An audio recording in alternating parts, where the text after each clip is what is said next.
आज हम झारखंड की मिट्टी और संस्कृति से जुड़े एक ऐसे पर्व की दुनिया में उतरने वाले हैं जो सिर्फ एक उत्सव नहीं बल्कि एक पूरी जीवन शैली का आईना है। हम बात कर रहे हैं सोहराय के। हमारे पास जो स्रोत हैं वो तस्वीरों, लोक कथाओं और जानकारियों से भरे पड़े हैं। और ये इस त्योहार की एक बहुत ही कह सकते हैं जीवंत और रंगीन तस्वीर पेश करते हैं। बिल्कुल। और इन स्रोतों के आधार पर आज हमारा मकसद सिर्फ ये बताना नहीं है कि सोहराय में क्या क्या होता है, बल्कि ये समझना है कि ये पर्व प्रकृति, पशुओं और इंसानों के बीच उस अटूट रिश्ते का जश्न कैसे है जो शायद आज के शहरी जीवन में कहीं खोसा गया है। तो चलिए इस रंग बिरंगी दुनिया में उतरते हैं और इसे करीब से जानते हैं। शुरुआत सबसे बुनियादी सवाल से करते हैं, आखिर ये सोहराय है क्या? स्रोतों में इसे झारखंड की दिवाली और पशुओं का त्योहार भी कहा गया है। ये सुनने में ही बड़ा दिलचस्प लगता है। हाँ, ये दोनों ही नाम इसके सार को बहुत अच्छे से पकड़ते हैं। सोहराय मुख्य रूप से झारखंड और उससे सटे पश्चिम बंगाल, ओडिशा और बिहार के आदिवासी समुदायों का सबसे बड़ा पर्व है। अच्छा। और जहां तक इसके नाम का सवाल है, तो इसका शाब्दिक अर्थ ही इसके केंद्र को बता देता है। सोहराय शब्द सोरो मतलब छड़ी से हाँकना और राई यानी छड़ी, इन दो शब्दों से मिलके बना है। ओहो। तो ये नाम ही सीधे सीधे पशुओं, खासकर मवेशियों के साथ इसके गहरे जुड़ाव की तरफ इशारा करता है। मतलब नाम में ही पूरी कहानी छिपी है। तो इसका मूल भाव हुआ पशुधन और प्रकृति के प्रति अपना आभार, अपनी कृतज्ञता व्यक्त करना। बिल्कुल। एक तरह का थैंक्स गिविंग है। हाँ, जो फसल कटने के ठीक बाद मनाया जाता है। आपने बिल्कुल सही शब्द इस्तेमाल किया, कृतज्ञता। ये साल भर खेतों में मेहनत करने वाले पशुओं को धन्यवाद कहने का और धरती माँ को अच्छी फसल देने के लिए शुक्रिया अदा करने का एक तरीका है। ये एक चक्र के पूरा होने का उत्सव है। अच्छा, जब हम इसकी जड़ों की बात करते हैं तो ये बात मुझे हैरान कर गई कि ये कोई 100-200 साल पुराना त्योहार नहीं है। इसके निशान हमें हजारों साल पीछे पाषाण युग तक ले जाते हैं। ये तो अद्भुत है। हाँ, ये सचमुच अद्भुत है। इसका ऐतिहासिक संबंध हजारीबाग की इस्को गुफाओं से जुड़ता है, जहां लगभग 9000 से 5000 ईसा पूर्व के मेसोलिथिक रॉक पेंटिंग्स मिले हैं। अच्छा। और उन गुफा चित्रों में भी ठीक वही दृश्य है जो आज भी सोहराय कला में दिखते हैं। पशुओं के झुंड, शिकार के दृश्य और इंसानों और जानवरों का सह अस्तित्व, ये इस परंपरा की प्राचीनता का सबसे बड़ा प्रमाण है। यानी हजारों सालों से ये रिश्ता जस का तस चला आ रहा है। हाँ। और स्रोतों में एक पौराणिक कथा का भी जिक्र है, मरांग बुरु यानी पहाड़ देवता के बारे में। जी, ये कथा इस पर्व की आत्मा है। लोक कथाओं के अनुसार मरांग बुरु ने मनुष्यों को वचन दिया था कि वे साल में एक बार अपने पशुओं की पूजा करेंगे, उनका सम्मान करेंगे। ये पर्व उसी दिव्य वचन को निभाने की एक परंपरा है। यह सिर्फ एक कहानी नहीं, बल्कि एक सामाजिक और धार्मिक अनुबंध है। और यहीं पर हमें आदिवासी दर्शन की गहराई समझ में आती है। उनके लिए पशुधन का मतलब सिर्फ जानवर पालना नहीं है, यह उनकी अर्थव्यवस्था और सामाजिक स्थिति का आधार है। मतलब जिसके पास जितने ज्यादा मवेशी, वो उतना ही समृद्ध और सम्मानित। बिल्कुल, ये कैटल वेल्थ की अवधारणा है। मतलब मवेशियों के रूप में संपत्ति।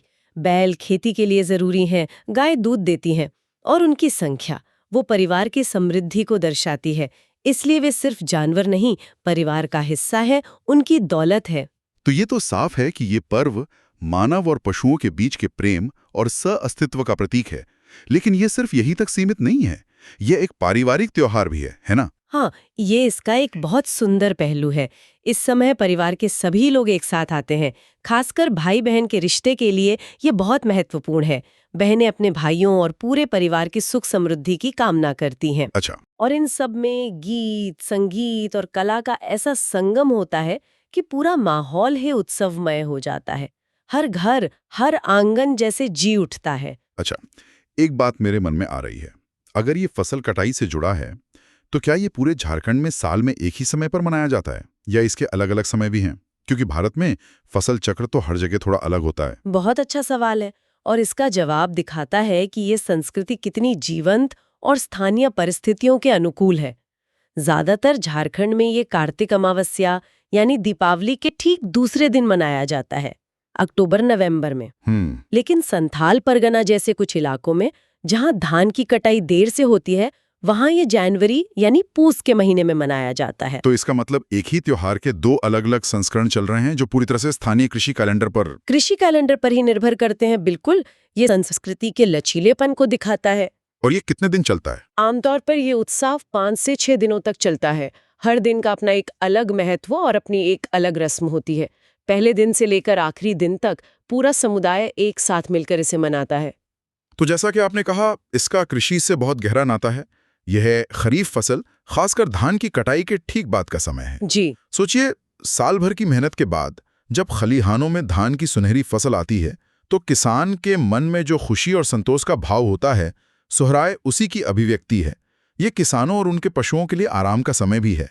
कृषि का काम खत्म हो गया है, अब जश्न का समय है। और इस जश्न के दौरान अगली फसल के लिए प्रकृति और पशुओं से आशीर्वाद भी लिया जाता है। स्रोतों में नया खाना जैसी परंपरा का जिक्र है। हाँ, नया खाना बहुत महत्वपूर्ण रस्म है। इसमें उसी नई फसल के चावल से तरह तरह के पकवान बनाए जाते हैं और सबसे पहले देवताओं और पूर्वजों को चढ़ाए जाते हैं। इसके बाद ही परिवार वाले उसे खाते हैं। ये अन्न के प्रति सम्मान दिखाने का एक तरीका है। और हड़िया का भी इसमें खास स्थान है। हड़िया नए चावल से बना एक पारंपरिक और पवित्र पेय है। इसे भी पहले देवताओं को अर्पित किया जाता है। इसके अलावा घरों को धान की बालियों से सजाया जाता है। ये सजावट सिर्फ सुंदरता के लिए नहीं है, बल्कि ये घर में अन्न की प्रचुरता और संपन्नता का प्रतीक है। हर तरफ खुशहाली का संदेश होता है। इन सभी रस्मों से एक बात तो बिल्कुल साफ है कि आदिवासी समाज मूल रूप से प्रकृति का पूजक है, और सोहराय इसका सबसे बड़ा और जीवंत उदाहरण है। यहाँ ये जानना बहुत दिलचस्प है कि पूजा असल में होती किसकी है। मुख्य आराधना मरांग बुरु यानी पहाड़ देवता और जाहिर आयरा यानी ग्राम देवी की होती है, लेकिन साथ ही जंगल के देवी देवताओं, पेड़ पौधों, नदी, तालाबों, मतलब प्रकृति के हर उस तत्व के प्रति सम्मान व्यक्त किया जाता है जो जीवन का आधार है। हाँ, मैंने स्रोतों में कुछ तस्वीरें देखी जो सोहराई पेंटिंग दीवारों पर बनी हैं। उनमें कोई इंसान नहीं दिखता, सिर्फ जानवर, पक्षी, पेड़ पौधे और ज्यामितीय आकृतियां। ऐसा लगता है जैसे वह कह रहे हों कि यह दुनिया सिर्फ इंसानों की नहीं है। बिल्कुल, बल्कि इन सब की भी है। आपने बिल्कुल सही समझा। सोहराई कला में मानव आकृति का न होना इसी दर्शन को दर्शाता है कि इंसान प्रकृति का स्वामी नहीं, बल्कि उसका एक हिस्सा मात्र है। और इस दर्शन के केंद्र में है पशु, जिन्हें परिवार का सदस्य माना जाता है। सदस्य ही नहीं, स्रोतों में तो लिखा है कि उन्हें लक्ष्मी का दर्जा दिया जाता है और उनकी आरती उतारी जाती है। जी हाँ, उन्हें लक्ष्मी का रूप मानकर पूजा जाता है। यह साल भर की उनकी निस्वार्थ सेवा और मेहनत के बदले उन्हें आराम, अच्छा भोजन और सम्मान देने का एक तरीका है। उनकी अच्छी सेहत और लंबी उम्र के लिए खास प्रार्थनाएं की जाती हैं। ये एक बहुत ही भावुक रिश्ता है। इसकी पूजा विधि भी बड़ी खास है, उसके बारे में कुछ बताइए। इसकी पूजा विधि कई चरणों में होती है और हर चरण का अपना एक गहरा अर्थ है। सबसे पहले दिन पशुओं को नदी या तालाब में ले जाकर अच्छी तरह नहलाया धुलाया जाता है। ये शुद्धि का प्रतीक है। फिर उनके सींगों पर कुजरी का तेल और सिंदूर लगाया जाता है। तेल उनकी रक्षा के लिए और सिंदूर मंगल कामना के लिए। और उनके गले में नई रस्सियां और घंटियां भी बांधी जाती हैं। हाँ, ये उन्हें एक नयापन और सम्मान देने का प्रतीक है। इसके बाद सबसे महत्वपूर्ण रस्म होती है। घर की महिलाएं उनकी आरती उतारती हैं, उनके पैर धोती हैं और फिर उन्हें अपने हाथों से विशेष भोजन खिलाती हैं। अच्छा, ये ठीक वैसा ही सम्मान है जैसा घर के किसी बड़े बुजुर्ग को दिया जाता है। ये बताता है कि वे सिर्फ पशु नहीं बल्कि पूजनीय है। पूजा और अनुष्ठानों की तो बात हुई, लेकिन सोहराय का एक और रंग है जो दीवारों पर दिखाई देता है, इसकी कला। मुझे लगता है कि इसके बिना तो ये उत्सव अधूरा है। बिल्कुल अधूरा है। घरों की साफ सफाई और सजावट इस पर्व का एक बड़ा हिस्सा है। मिट्टी के घरों की मरम्मत की जाती है, उनकी लिपाई पुताई होती है और इसमें इस्तेमाल होने वाले रंग भी पूरी तरह से प्राकृतिक होते हैं। हाँ, काली मिट्टी, लाल मिट्टी यानी गेरू और सफेद मिट्टी।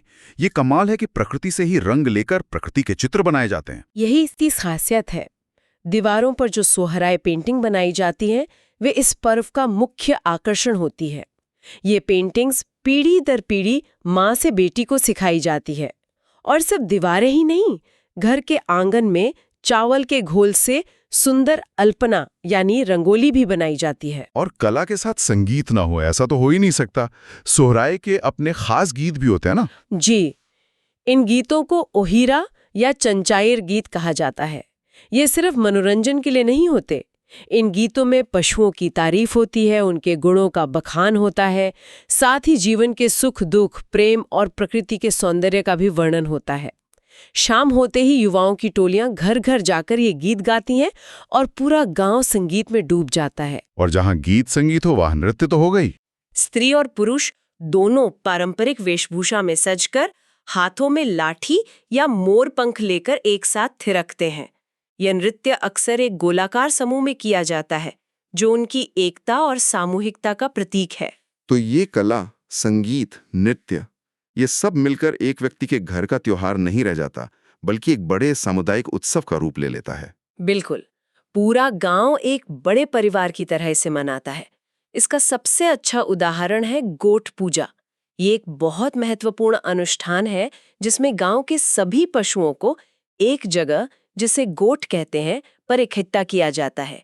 फिर गांव का पुजारी, जिसे नायके या पहान कहते हैं, सबकी तरफ से सामूहिक पूजा संपन्न कराता है। ये एकता और भाईचारे का एक अद्भुत प्रदर्शन है। और त्योहार का मतलब है खास खाना पीना। यहाँ पारंपरिक भोजन में क्या क्या होता है? जैसा हमने पहले बात की, नए चावल से बनी खिचड़ी और मांस का विशेष भोग बनता है। पवित्र पेय हड़िया का सेवन और अर्पण किया जाता है। मवेशियों के लिए भी खास भोजन बनता है, जिसे पखवाया लपसी कहते हैं। यह उबले हुए अनाज और दाल का मिश्रण होता है। इसके अलावा पीठा, धुसका और छिलका रोटी जैसे स्थानीय व्यंजन भी बड़े चाव से बनाए और खाए जाते हैं। ये जो साथ मिलकर खाने पीने और पूजा करने की परंपरा है, यह सामाजिक एकता को कैसे मजबूत करती है? यह सामाजिक भेदभाव की दीवारों को गिरा देती है। इस पर्व के दौरान अमीर गरीब का कोई भेद नहीं रहता। लोग एक दूसरे के घर जाकर जोहार करते हैं, जो सम्मान के साथ किया जाने वाला अभिवादन है। यह समय पुराने गिले शिकवे और विवादों को सुलझाने का सबसे अच्छा मौका माना जाता है। सामूहिक भोज का आयोजन होता है, जो रिश्तों में नई मिठास घोलता है। और इस सब में युवाओं की क्या भूमिका रहती है? युवा तो इस पर्व की रीढ़ हैं। वे ही असली ऊर्जा लाते हैं। वे जाले नामा परंपरा में हिस्सा लेते हैं, जिसमें वे टोलियां बनाकर घर घर गीत गाते हैं और बदले में उन्हें अनाज या उपहार मिलते हैं। वे ही पूजा की तैयारियों में सबसे आगे रहते हैं। और शायद वो जो पशुओं से जुड़े खेल होते हैं, उनमें भी उनकी भागीदारी सबसे ज्यादा होती है। हाँ, वे पशुओं को नियंत्रित करने के खेल में अपना साहस और कौशल दिखाते हैं। लेकिन सबसे महत्वपूर्ण बात यह है कि वे ही इस संस्कृति और परंपरा को अपनी अगली पीढ़ी तक ले जाने वाले वाहक हैं। वे अपने बड़ों से सीखते हैं और इस विरासत को जिंदा रखते हैं। तो पूरे गांव के स्तर पर क्या खास कार्यक्रम होते हैं? खुंटाव का जिक्र आया था स्रोतों में। हाँ, खुंटाव एक बड़ा ही रोमांचक आयोजन होता है। इसमें एक बैल को खूंटे से बांधा जाता है और उसे थोड़ा छेड़कर उत्तेजित किया जाता है। फिर गांव के युवा उसे नियंत्रित करने में अपना साहस और कौशल दिखाते हैं। ये सिर्फ एक खेल नहीं है, बल्कि ये इंसानों और जानवरों के बीच की समझ, ताकत और सम्मान का एक प्रदर्शन भी है। पर इस मौके पर गांव के जो प्रमुख लोग होते हैं, उन्हें भी सम्मान दिया जाता है। जी, गांव के मुखिया और पाहन यानी पुजारी को विशेष सम्मान दिया जाता है, क्योंकि वे ही समुदाय का नेतृत्व करते हैं। शाम के समय सांस्कृतिक कार्यक्रम होते हैं और एक महत्वपूर्ण परंपरा है बैसी की। बैसी मतलब पंचायत की बैठक, जिसमें साल भर के सामाजिक मुद्दों पर चर्चा होती है और सामूहिक फैसले लिए जाते हैं। इस तरह त्योहार सिर्फ मनोरंजन नहीं, बल्कि सामाजिक व्यवस्था को चलाने का एक माध्यम भी बन जाता है। तो इन सभी स्रोतों को खंगालने के बाद हम वापस उसी सवाल पर आते हैं जिससे हमने शुरुआत की थी। ये सिर्फ एक फसल कटाई का उत्सव नहीं है, ये तो आदिवासी विश्व दृष्टि की एक बहुत गहरी अभिव्यक्ति है। बिल्कुल, ये सह अस्तित्व, कृतज्ञता, समुदाय और प्रकृति के साथ उस अटूट बंधन का उत्सव है जिसे वे जीते हैं। हर रस्म, हर गीत, हर चित्र इसी एक भावना को दर्शाता है। और ये हमें आज के समय में एक बहुत महत्वपूर्ण सवाल पर लाके खड़ा कर देता है। हाँ, और वो सवाल ये है कि आज के इस दौर में, जहाँ आधुनिकीकरण बहुत तेजी से हो रहा है, कृषि के तरीके बदल रहे हैं और लोग गांवों से शहरों की ओर जा रहे हैं, ऐसे में कोई समुदाय अपनी इस जड़ से जुड़ी परंपरा को कैसे बचा कर रखता है? जब जीवन शैली ही बदल रही हो, तो उस पर आधारित त्योहार का भविष्य कैसा होगा? और सबसे बड़ी बात, हम सब सोहराय के इस दर्शन से कृतज्ञता और सह अस्तित्व के बारे में क्या सीख सकते हैं?